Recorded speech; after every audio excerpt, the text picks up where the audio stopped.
कौन कौन से सिंगर्स को गाते हो जो लोगों को इम्प्रेस करते हो? वो कौन कौन से आर्टिस्ट? मोहम्मद रफ़ी जी, ओके।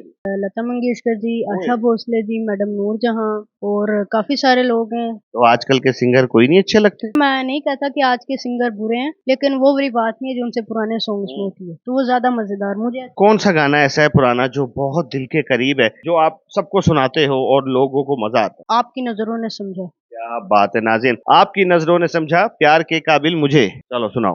आपकी नज़रों ने समझा, प्यार के काबिल मुझे, दिल की ये धड़कन ठहर जा, मिल गई मंजिल मुझे, आपकी नज़रों ने समझा।